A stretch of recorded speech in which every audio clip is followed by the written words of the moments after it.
అందరికీ 10 రకాల వంటలతో భోజనాలు కూడా ఏర్పాటు చేశాను స్వామీజీ. పూజకి ఎటువంటి లోపం రాకుండా పూజా సామాగ్రి మొత్తం తెప్పించాను. అమ్మవారి కోసం బెంగళూరు నుంచి పూలు కూడా తెప్పించాను. బాస్మతి బియ్యంతో అక్షింతలు కూడా చేయించాను. పూజ జరిపించే పంతులు గారికి 10,116 దక్షిణ కూడా ఇస్తున్నాను.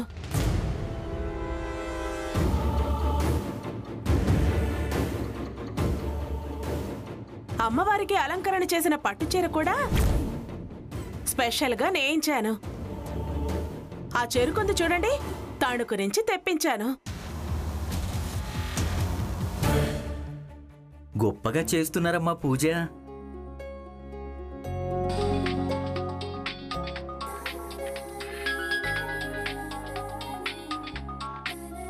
స్వామి నమస్కారం.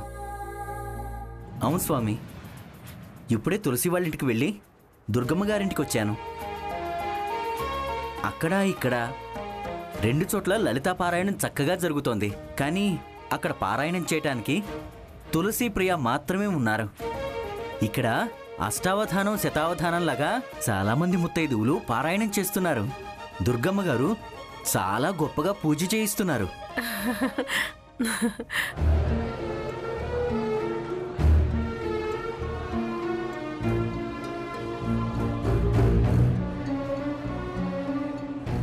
అవును స్వామి, నాకు అదే అర్థమైంది.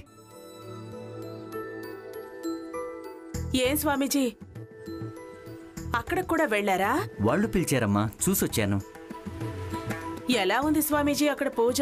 పూజ బాగా చేశారు. కానీ పారాయణం చేయటానికి తల్లి కూతుళ్ళు తప్ప వేరే ముత్తైదువులు ఎవరూ లేరు.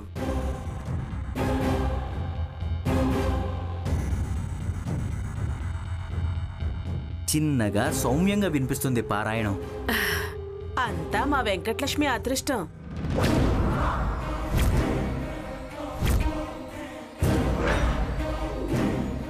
పారాయణం చదవటానికి 9 మంది అనుకుంటే 18 మంది వచ్చారు.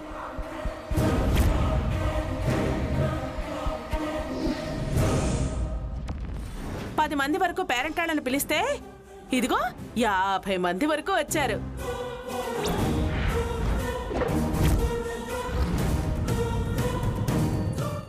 ఇలా అన్నీ మాకు కలిసి వస్తున్నాయి. నాకు చాలా ఆనందంగా ఉంది స్వామీజీ. మా వెంకటలక్ష్మి పెళ్లి మా ఆదిత్యతో జరుగుతోంది.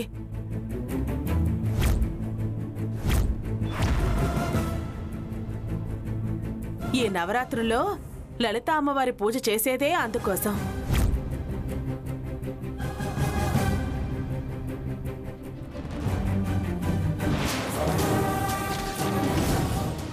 ఎందుకు స్వామీజీ నవ్వుతున్నారు? ఆర్భాటం కన్నా ఆరాధన గొప్పదమ్మా.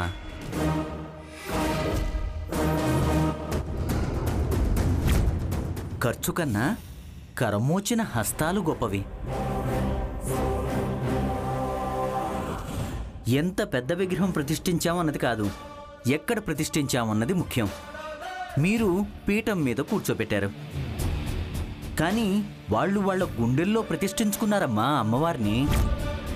వాళ్ళ అక్షరంలో స్పష్టత, అమ్మవారి పాదాలకి చెందాలనే ఆర్ద్రత కనిపిస్తోంది.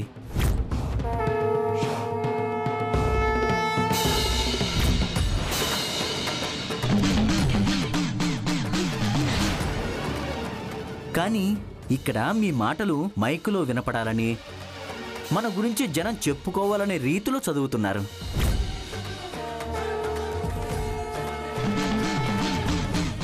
ఇక్కడ వినయం వినమ్రత లోపించింది, అక్కడ ప్రార్థన వినిపించింది.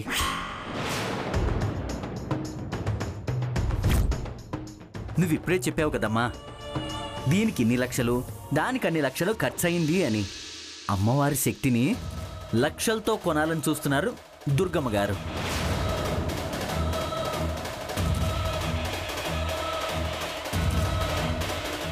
పొరపడ్డారు, పొరపాటు చేస్తున్నారు.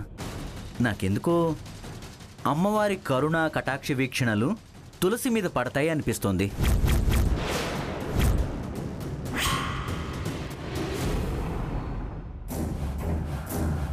ఏం మాట్లాడుతున్నారు స్వామీజీ? నిజం మాట్లాడుతున్నాను, వాస్తవం మాట్లాడుతున్నాను.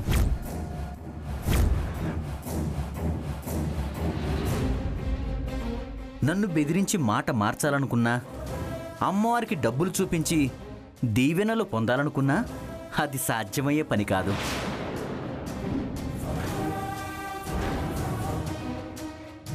అవునమ్మా, అక్కడ కంటే ఇక్కడ సంఖ్యాబలం ఎక్కువగానే ఉంది. అమ్మవారి మీద ప్రసన్నత ఉంటే, అమ్మవారి మీద ప్రసన్నత కలిగితే ఇక్కడ ఎవరో ఒకరికి పూనకం రావాలి. కానీ వచ్చిందా?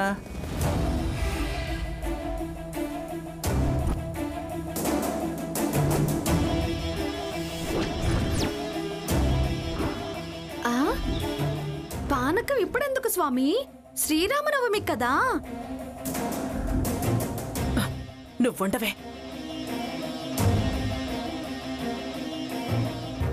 నేనన్నది పానకం గురించి కాదమ్మా. నువ్వు పూజలో ఉన్న ప్రసాదం, పానకం, తీర్థం, వడపప్పు అంటున్నావు. నేను అన్నది పూనకం గురించి. ఎవరికి రాదా స్వామీజీ? పూనకం అంటే ఏంటి చిన్నత్తయ్యా? ఇలా ఊగుతూ మాట్లాడతారే అది. ఓహో, ఎక్కడ పూనకం వస్తే అక్కడ భక్తి ఉన్నట్టు, అమ్మవారు ప్రసన్నమైనట్టు, ప్రత్యక్షమైనట్టు, ఆశీర్వచనాలు అందిస్తున్నట్టు. అప్పుడే మీ కోరిక నెరవేరుతుంది. నేను వెళ్ళొస్తానమ్మా. అదేంటి స్వామీజీ, భోజనం చేయరా? మేము నవరాత్రుల్లో భోజనం చెయ్యమమ్మా. దుర్గమ్మని, నేను కనక దుర్గమ్మని, నేనొచ్చాను.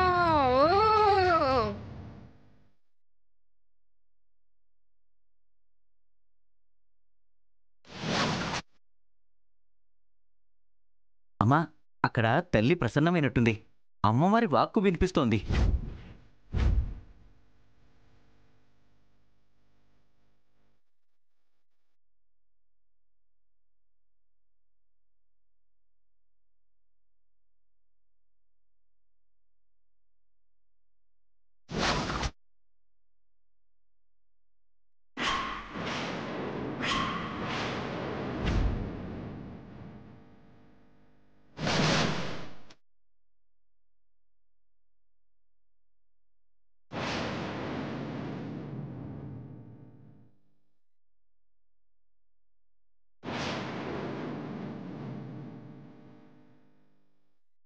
అమ్మని, జగదాంబని, దుర్గమ్మని, బెజవాడ కనక దుర్గమ్మని, ఉజ్జయిని మహాకాళిని, ఉజ్జయిని మహాకాళిని, భద్రకాళిని నేనే, గాయత్రిని నేనే, లలితాంబని నేనే. అమ్మా, ఏం అపరాధం జరిగింది తల్లి? ఎందుకు ఇక్కడికొచ్చా? మంటలే మంటలు, ఒళ్ళంతా భగభగ మంటలు. అంతా అతి చేస్తున్నారు, అపశకునాలు వస్తున్నాయి.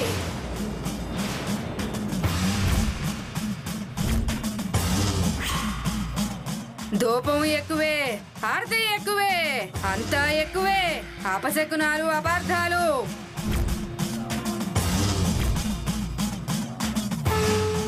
భక్తి లోపాలు, శ్రద్ధ లోపాలు ఉన్నాయి. అంతా స్వార్థమే, అంతా అహంకారమే. నా ఒళ్ళంతా మంటలే. తెచ్చిపోయండి, నీళ్లు తెచ్చిపోయండి.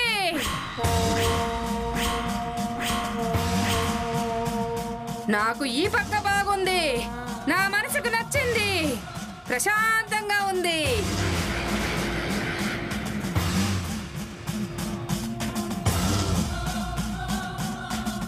పూజ నెమ్మది, అంతా నిమ్మళంగా ఉంది.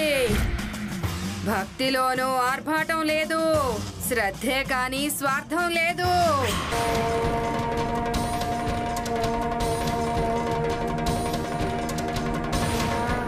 ప్రసన్నం చెందాని, వరాలిచ్చేస్తా, కోర్కెలు తీర్చేస్తా. అమ్మ తల్లి, తొందరపడకు. అంత నటన, నాటకం అక్క. అయ్యో, అబద్ధాల పూజలు, ఇదంతా నాటకం అక్క. ఏయ్, ఏమంటున్నారే? నా భక్తులది నాటకమా? శపిస్తాను మిమ్మల్ని. వద్దు తల్లి వద్దు. వరాలు ఇవ్వకపోయినా పర్వాలేదు, శాపాలు మాత్రం పెట్టకు. నానమ్మ అదే మాట, వరం ఇవ్వకపోతే ఎలా? అమ్మవారు కరుణామయ్యి, శపించదు, దీవిస్తుంది. చెప్పిస్తా.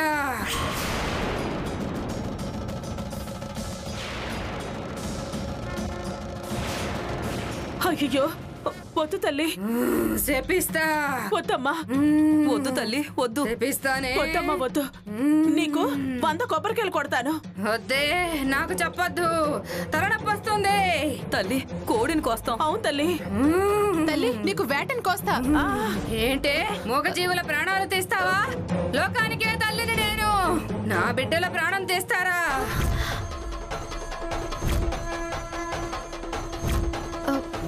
చిన్నత్తయ్య ఒకసారి లోపలికి రా. ఇప్పుడేంటి? నువ్వు రా, నేను చెప్తాను. లేదు తల్లి లేదు, ఏ ప్రాణము తీయము. సద్దులు సద్దులు చేస్తాను, నీకు నైవేద్యాలు పెడతాం.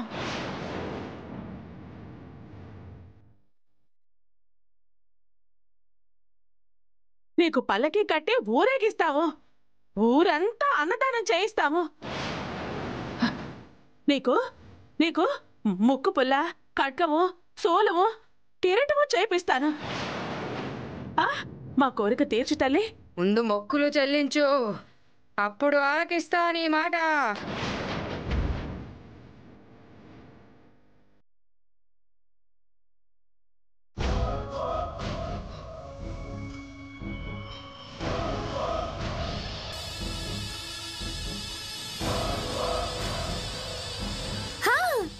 దొరికింది.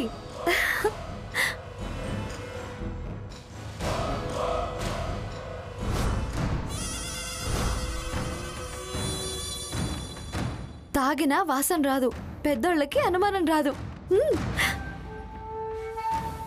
వెంకటలక్ష్మి, ఏంటే అర్జెంటు పని, లోపలికి రా అని నువ్వు పరిగెత్తుకొచ్చేసావు. ముందు నోరు తెరు చిన్నత్తయ్య. నోరు తెరవడం ఎందుకే? ముందు నోరు తేపి చేసి ఆ తర్వాత శుభవార్త చెప్తా. తెరు చిన్నత్తయ్య. అది కాదే. తెరు. సరే.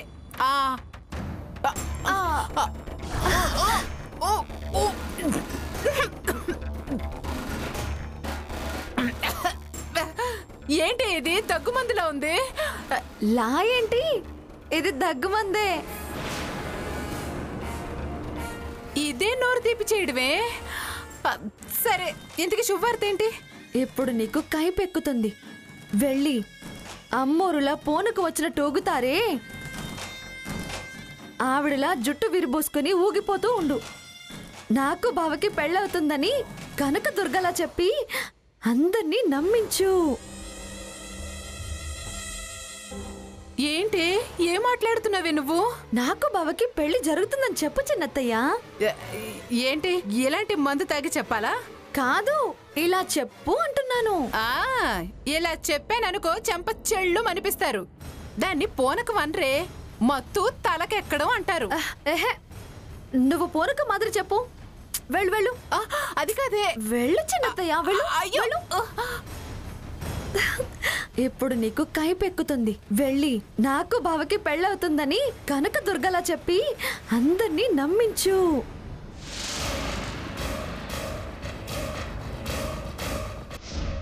నేనే లోపం చేశాను తల్లి. నచ్చిన పూజ వాళ్లే చేశారని చెప్తున్నాను కదే, నేను ఇక్కడే ఉంటాను. ఉండవే, నువ్వు ఇక్కడే ఉండు. నువ్వు చిన్న దుర్గమ్మవి, నేను పెద్ద దుర్గమ్మనే.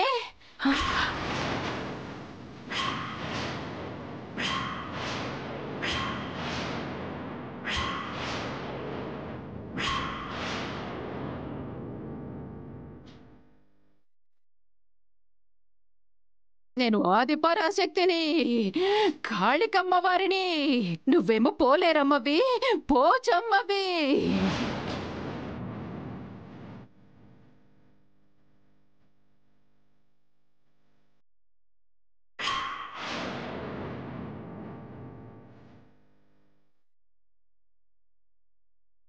నువ్వు చిన్న తల్లివి, నేను పెద్ద తల్లినే. నేను లలితాంబనే.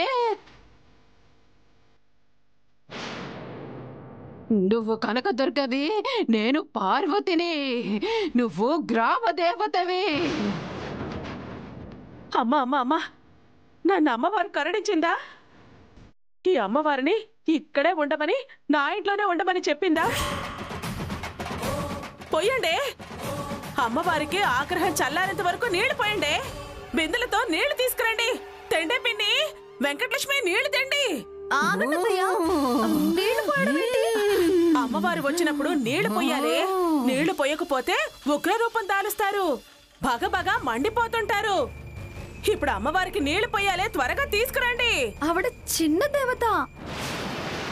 చిన్న దేవతకి తక్కువ నీళ్లు, పెద్ద దేవతకి ఎక్కువ నీళ్లు పొయ్యాలి.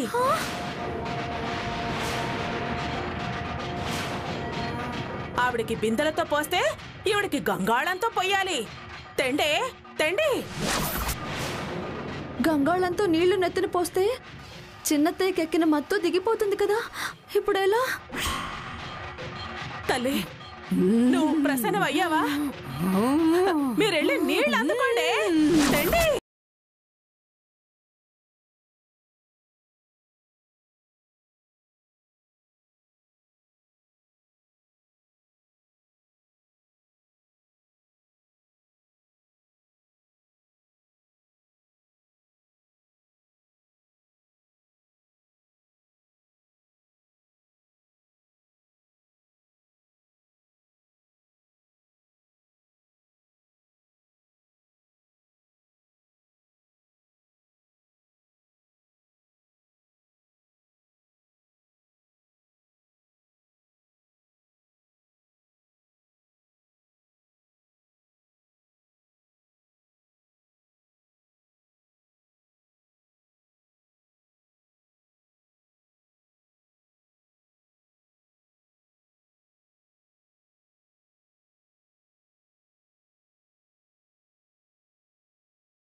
తల్లి, చాలు తల్లి, చాలు. నా కోరిక నెరవేర్చడానికి అమ్మే దిగి వచ్చింది. అమ్మా తల్లి, నీకు కోటి వందనాలమ్మా. నీళ్లు తెచ్చి పొయ్యండి. అమ్మవారికి గనక ఆగ్రహం వస్తే శపిస్తుంది. నేను శపించనే, దేవతలు శపించరు, దీవిస్తారు. ఇదిగో, ఇది గ్రామ దేవత, వీళ్ళు శపిస్తారు. వీళ్ళు కఠినంగా ఉంటారు. మేము అగ్రదేవతలం, అగ్రతాంబూలం మాది, అన్నిటినీ ఆదుకునే వాళ్ళం మేము. వద్దత్తయ్యా, నీళ్లు పోయొద్దు. 4 మాటలు ఏవో చెప్తానంటుంది కదా, విందాం. అబ్బబ్బబ్బా, చెప్పి చెప్పి ఆ ఉగ్ర రూపంలో ఏమన్నా అంటే మనం మసైపోతాం. తెండే, నీళ్లు తెచ్చి పొయ్యండి.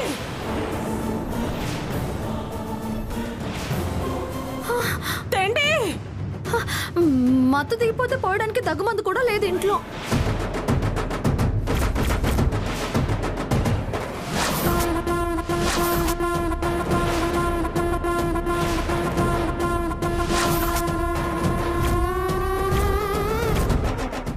ఇప్పుడేమన్నావు? నేనేమన్నాను? ఇప్పుడేమన్నావు? ఏదో మత్తు దిగిపోతే దగ్గుమందు లేదు అన్నావు.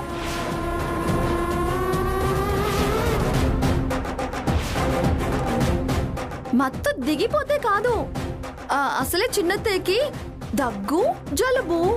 ఇప్పుడు నెత్తి మీద నీళ్లు పోస్తే ఏమవుతుందోనని భయపడుతున్నాను.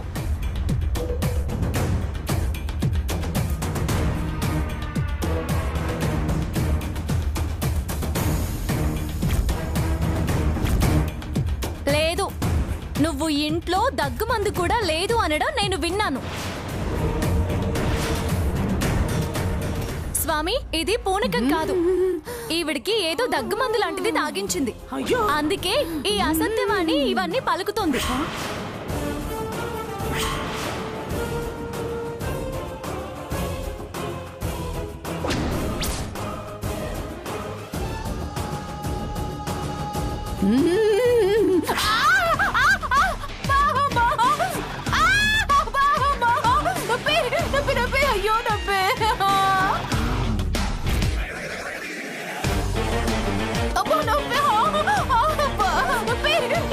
అయ్యో నొప్పి.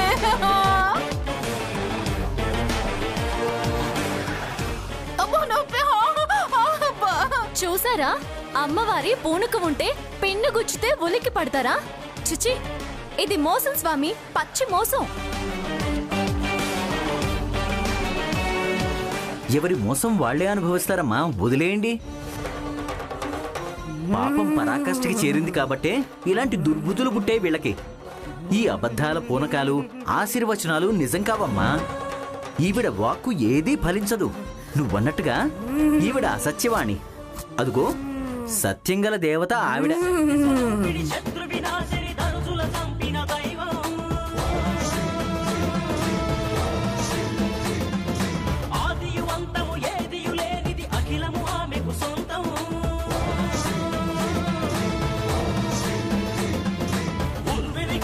సర్వము తానుగా విలయము